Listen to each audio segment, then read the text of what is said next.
Hey everyone, welcome back to the channel. Behind me I have a '05 Mercedes E55 AMG. This one has around 240,000 miles on it, and today I'm going to show everyone how to change your oil on this platform with this engine. Now before we go ahead and begin, if you haven't subscribed to the channel, hit the subscribe button down below and definitely smash that like button because it helps the channel out. And with that said, let's go ahead and get started on today's video. So I have everyone zoomed in on the engine. Now we're going to be focusing on this area here primarily.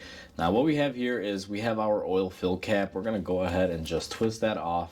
Comes off pretty easy. Go ahead, set it to the side. Now we're going to go ahead and remove our filter as well. This is our filter housing. These don't have a standard filter. It's a cartridge style. And in order to get this off, you're going to need a tool. Now the tool looks like this. This one is a AST. It's a M0218. I'll probably link it down below in the description if you guys want to pick one up. I'll try to source a good affordable one. But basically you put this cup on there and then you take a 22 millimeter with a ratchet and basically go ahead and just take it off. Now these should not be torqued a lot. Sometimes they do get a little bit of stiction throughout the months of you using the vehicle. The O-ring will kind of stick a little bit, but they come off fairly easy. Now that we have it broken loose, what we're gonna do is go ahead and just take this off all the way, spin it off. Now this filter is gonna be pretty long. I let it sit a couple minutes, that's why we're not making a huge mess. But if you pull this off right away, what'll happen is it'll leak all over the engine because this will all be filled with oil. So after I crack it loose, right after I ended the last clip where you saw me doing that, I basically waited about 5 minutes, let all the oil dissipate, because when you crack this open, air is allowed to go in there and then all the oil drains out and down into the pan from the oil filter housing. Normally some oil will sit there so you don't have a dry startup, and that's why you have these O-rings on here as well, which we'll get to this in a little bit. So now we have our vehicle lifted, and before we go ahead and do anything down here, I just want to mention that your vehicle may have a plastic cover that is covering all this. Depending on your previous service histories and who worked on your vehicle, you may or may not have this cover, or you might have broken it and someone never put it back on. But do know that you should have a cover holding everything closed off here. If you do, you're going to have a couple 8mm bolts and the cover comes off. Now our car doesn't have that, which I guess you can say is a little bit easier for me, but in retrospect it should have it. I'd prefer it have it. It's not that difficult to remove. So down here what we're gonna do is we're gonna look for our oil pan. Now I'm gonna grab the camera here, hopefully it's not too shaky, but our oil pan is gonna be right here, and you guys can see our drain bolt. I don't know how well the camera is gonna pick it up, but it is right there, right by the sway bar link in a way. Now I'm gonna have to position the camera good ways afar here so we don't spill any oil all over it. That has happened to me before filming videos. So now what we're gonna do is get our oil caddy, and I believe this drain bolt has been changed. It is a 14mm. Now actually on these it's a little bit tighter. You gotta use a shorty. I just had my long extension there. But I'm just gonna take my ratchet with my socket here and go ahead and crack this drain bolt loose. On the AMGs like this one, you have a really thick sway bar. I mean, this thing is massive, so it's gonna be a little difficult to get a tool in there, but as everyone just saw, it's not horrible. Now these drain plugs are super long. We're gonna just spin this bad boy off. Mercedes for some reason has a lot of threads on their drain plugs. I don't know if it's just to make sure it doesn't back out, but I believe so. So now that we have our oil draining, we have our catch pan underneath. It's catching everything right there. We're gonna give this some ample time to drain out, and while it drains, let's go ahead and remove our O-rings from our filter housing and replace our filter. Now we are at our bench and we have our oil filter just as we took it out, and these can get pretty messy, so I put a little bit of a floor liner here that I normally put in vehicles just so we don't make our bench dirty. So we have our new filter, and then we have the O-ring pack that comes with it. We're just gonna go ahead and open it up. Now this filter housing has quite a few different O-rings. There's gonna be a variety, and I believe this filter interchanges with another filter, so we're actually gonna have a couple extra O-rings in there as well. Now typically you're going to have your main O-ring, this bigger one, which goes at the cap. Then we're going to have three subsequent ones out of these, and they're all different sizes. Now the aftermarket filters give you every single O-ring, because I guess you can use it on more than one model. So that's what we're doing. Now this particular filter I believe is a Hummel, Man Hummel filter. It's genuine German. I believe they also produce the original Mercedes ones. So what we're gonna do, first of all, we got to remove our element. So just lift and twist. Can be a little stuck on there. Now I'm gonna go ahead and take this filter and throw it on our oil caddy so we don't make a mess. And once we get that out of the way, what we're gonna do is take a flathead screwdriver. Now we're gonna have an O-ring up here at the very top of the tip, one right below it, one right about here in the middle, and then we have our final one, which is gonna be on our cap. Now I like to just get in there, use a flathead screwdriver, and slide it out. So there is our bigger one. Then we have our middle one or intermediate one, and you can see having a flathead screwdriver just makes this job so much easier. Now I know which one my big one is going to be, so I'm going to line it up, and what I like to do is just kind of see which one's which there. So it's going to be my second one, and there's no way to tell everyone use this one, not that one. You're going to have to just size them up next to each other and figure it out. Now this one I already know is that guy right there, and typically the smallest one you don't really have to size it because there's only one really small one, and it's going to be that one. So we got all of our old rings off. We got our two other rings left here. What I'm going to do is just take my new O-ring for the bottom half, and what you want to do is set it on there and then just slide it on in just like that. Pay attention to which groove you took it out of. Typically it'll be the bigger groove. Don't leave it on the threaded groove portion, or it will not be a good day. You'll leak oil. So then we take our middle one or intermediate one. Now putting them back is a little bit more difficult. What I like to do, and hopefully the camera picks it up, is I will stretch it over and then use my thumb to kind of just push it on there just like so. And it shouldn't fight you too bad, but they do put up a little bit of a fight because you do have to stretch them over. Now what I find is this one here is probably the most difficult one. We're able to get that on there, and then we're gonna put our baby one up top, which is the easiest. Now this is not bad. You may look at it and say, oh, it seems a little difficult. It's not. The key takeaway, notice one thing, my hands are greasy. I left oil on it. Having oil on this housing definitely helps when you do this. So if you're the type of person that's gonna clean off the oil, you may want to wait until you get everything off. But for the most part, this doesn't really have that much old oil on there. What I'm gonna do is just wipe it off. You can brake clean the inside of them, get off any impurities. I might do that, but realistically there's nothing really left. This thing looks good, but it's your call. On the ones that don't have the stem, I will brake clean them usually, but these, if they're not, I'll leave them be. Now what I got to do here is grab a rag, and what I'm going to proceed to do is just wipe off any of the excess oil and clean off my cap area just like so. And then we're going to take our filter and slide it in. Now be careful with your new filter install. Don't touch the element. You definitely don't want to get it dirty. But once you have something like this, we are pretty much all set. Now one thing I will say is take a little bit of this residual oil. Make sure that your O-rings are coated in oil. It'll make the installation so much easier. If you don't and you put these O-rings in and they're dry and they're not wet, you may wind up tearing one. And that's why I don't really like brake cleaning these, because you need this thing to have a little bit of lubrication on it. So now that we have that done, we are pretty much all set. Let's go ahead and go back on our car and see how she's doing, if she's drained out. So our car has done draining, and you guys can see it's a tight squeeze. I had to put the light kind of in the way to show everyone how tight it is on these. These sway bars are not joking around. They are pretty massive items. Now, one thing that I do want to mention, and hopefully I can get this on camera, here is your drain plug. You are going to have a copper gasket on it. Take that off and replace it.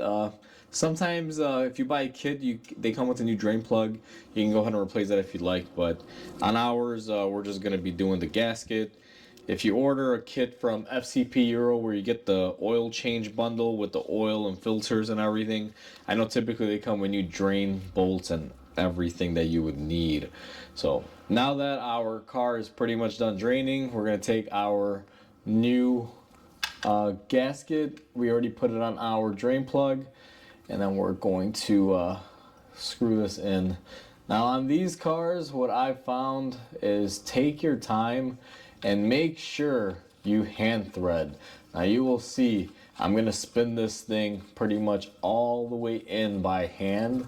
I've seen a lot of people where they try to do this quickly or they don't have the correct angle, and it is kind of tight to get your hand in here or your two fingers, so people will put them in crooked, and you know, let's just say not so good things happen.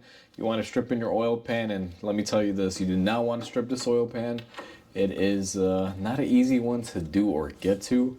Ask me how I know. So I'll just leave it at that. So just like that, we're gonna go ahead and tighten our drain plug. Not a lot. Basically, you feel the washer crushing, just a little bit of a quarter turn from there, and then we are pretty much done when it comes to that. Now, as always, I love me some brake clean. Always clean up your area where you were working. And once we have our brake clean on there, I just take a little rag and clean it up. It's also really good because in case there's an oil leak, you'll know that you cleaned your area. So if you see oil here, you know there's something going on.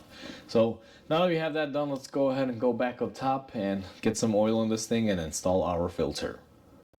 Now that we have our vehicle lowered, we can start putting our oil and our filter in. Now there's two ways to do this. You can fill up your oil through the cap here, or you can fill it up to your filter port before you go ahead and install your filter. I like doing it through this right there. So our oil of choice today is going to be European 040 formula.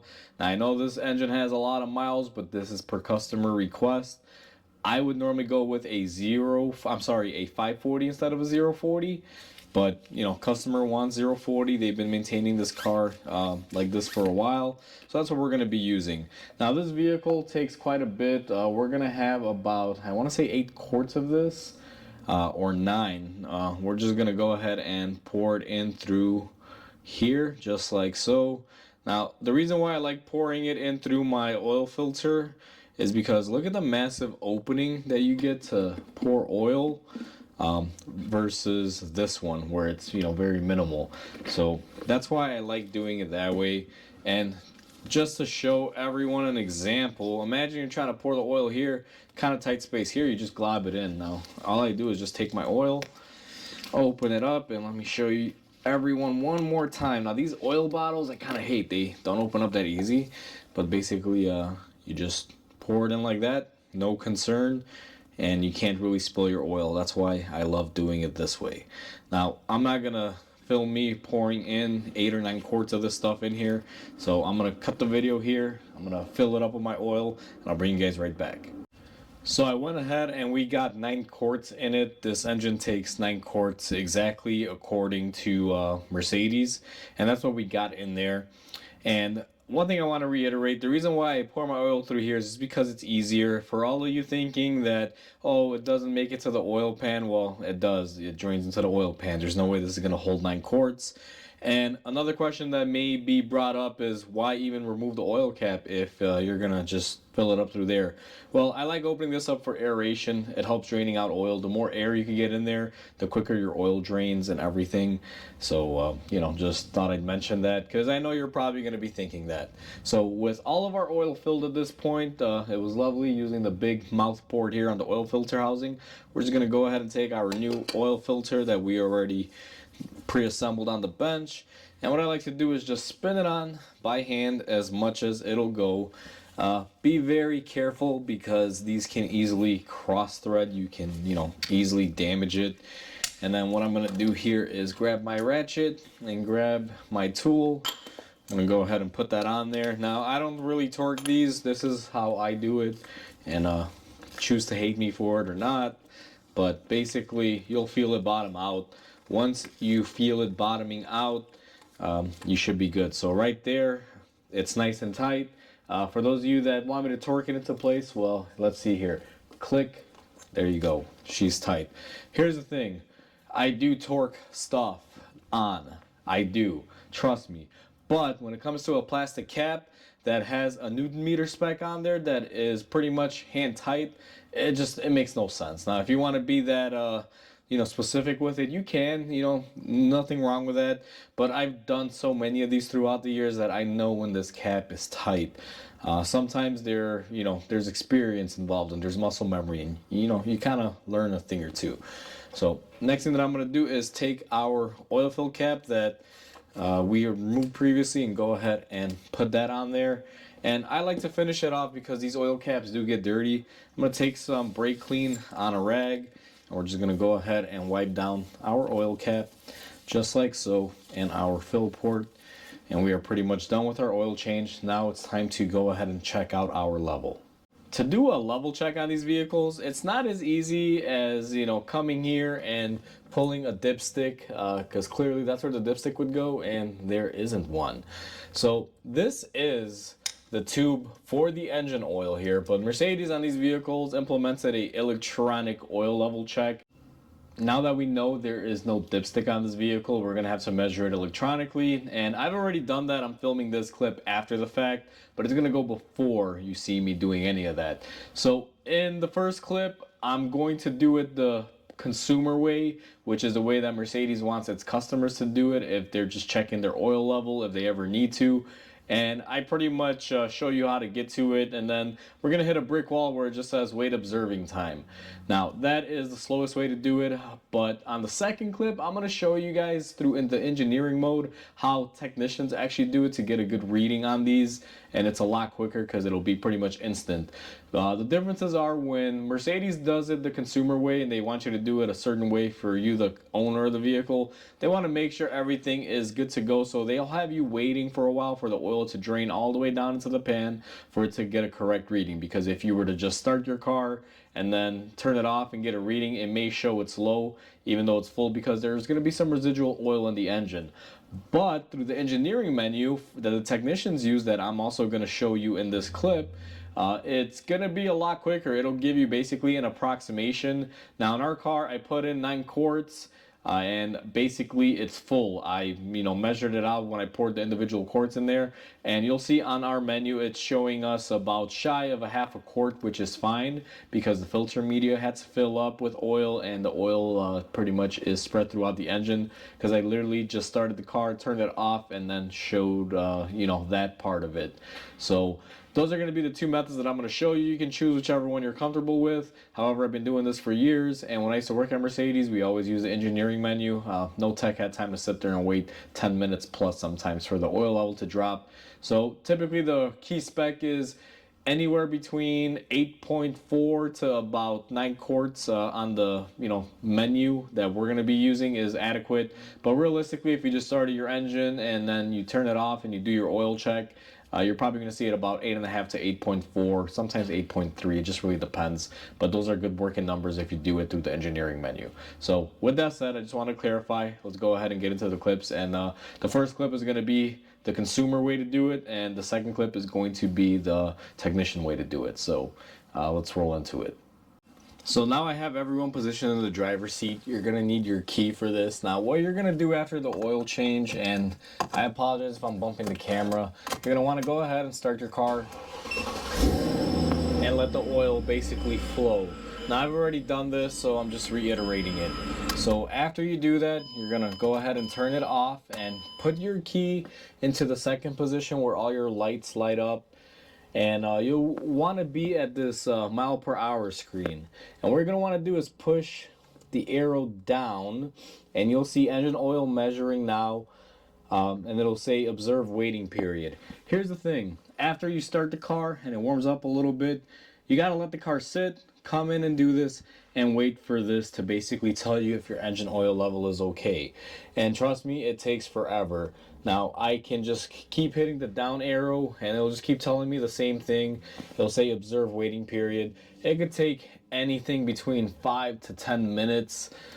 Sometimes, I mean, it just varies. So basically that's how you're supposed to check your oil. So now we are inside the car and it is time to measure our engine oil level, and we're going to need the key to do this, and I'm going to show you guys the way to do it so you're not waiting forever. It'll give you a pretty good indication, because if you do it the way Mercedes wants you to from the consumer menu, it can take a long time. So what I like to do is we're going to be putting our key in the ignition first and flipping it over to position 1, and we're going to be using our little button here, right here, because it's not going to be in the camera angle, and I'll show you guys how we do this. So put the key in the ignition, go to position 1, push our button 3 times, 1, 2, 3. You'll get this menu. It says UB and it'll be battery voltage. You scroll up with the up arrow and you'll see it says oil level right there, and I don't know how well the camera's going to pick it up, but I'll get you guys zoomed in. Now we're going to turn the key into our second position, and if you just give it a minute, it'll tell you there. See, it says oil level 8.4 quarts. Now we put 9 quarts in there. Now we started the engine and this vehicle hasn't really had time to sit and all that oil to drain back. So if you get about 8.5 quarts, 8.4, and then half of the quart is throughout the system and soaked up in the oil filter area, we are pretty much good. If I were to wait about 10 minutes or so, that would probably read closer to 9. But since I'm electing not to do that and, waiting the observing time, that is how you check your oil level. So we are all said and done. Once you check your oil level using the measurement method that, whichever one you prefer, I showed you guys both ways. We're pretty much on par with ours. It's all said and done. The hardest thing on these vehicles to do is basically drain the oil. No, I'm kidding. It's actually really simple. There's really nothing hard about this platform, this engine, especially when it comes to oil changes. If you have the right filter cup and everything else that you need to change your oil, you're pretty much set. It's pretty easy. And a lot of people get scared off because they think these are complicated engines. In reality, they're not. They're huge. They don't give you a lot of working room, but they're a pleasure to work on. Trust me. I've worked on these for years. Absolutely love these things. So hopefully everyone enjoyed this video. Please comment, like, and subscribe because it definitely helps the channel grow. I hope everyone has a wonderful day, and I'll catch you on the next video.